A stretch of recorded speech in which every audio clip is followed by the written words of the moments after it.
Hi, I'm Gemma Milne. I'm here for Ogilvy Do. We are at the Intelligence Squared and Vanity Fair's Digital Summit.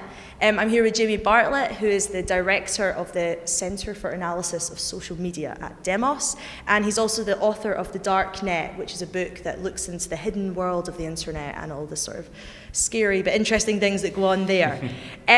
So one of the things you've talked about is sort of behaviour change and how the online world changes the way we behave. So you said earlier on, assholes offline will be assholes online.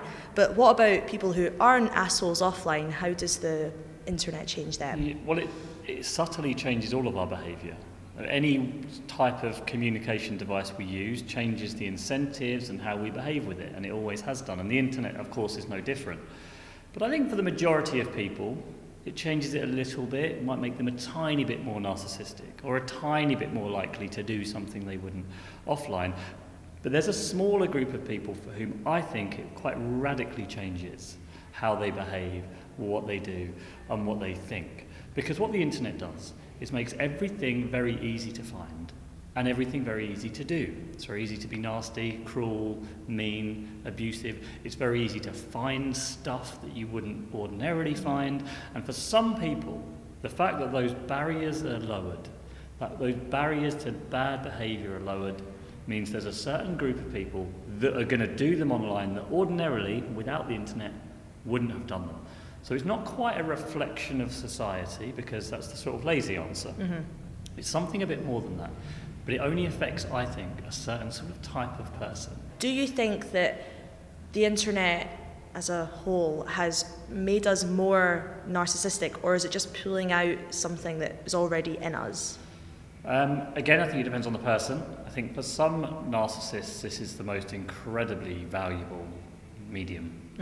I think for the majority of people, it's made us slightly more conscious. And the reason it's made us slightly more conscious and aware is that we know we are always performing, because we're always being watched. We're being watched by our friends, we're being watched by our work colleagues, we're being watched by potentially millions of people around the world. And your incentives change when you know you're being watched. And you have to perform. You perform to communities. When I'm using Twitter, I'm performing, in a sense, to people who I want to see my work. And so that gives me the incentive to behave in a slightly different way than I would have done otherwise. And I think that's really important, because sometimes you perform a role online that isn't really you, but if you perform it for long enough, it starts to become you. It starts to become how you are. So again, as before, it depends on the person, but the narcissism one is not necessarily narcissistic. I'd say it's more performative. In the dark net, you look at sort of areas of the internet where people can kind of exist without an identity as such. Do you think the positives outweigh the negatives for the ability for us to do that? Well, they often exist with various identities, or identities that are different to their real world, quote-unquote, identities. Inevitably, people misuse that. Inevitably, people do bad things under those assumed identities. But on the whole, I think the ability to be able to be different online, to be able to say things, behave in certain ways that you can't really offline, is a very good thing, because it allows people to explore ideas. It allows people to be true to their beliefs, say what they really think. So it's an incredibly valuable thing for free expression.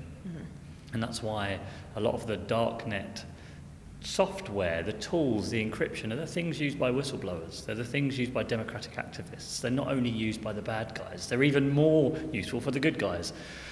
And in the end, I think it's a very bad thing in society if we always sort of clamp down on technology or means of communication because of what the bad guys are doing. We should be focusing on what the good guys are doing and kind of accept there's always going to be a negative effect to that, but we just have to live with it. Cool. So we like the good guys, we don't like the bad guys. Amazing. Thank you, Jamie Bartlett. Thank you. I'm Gemma Milne for Ogilvy Do.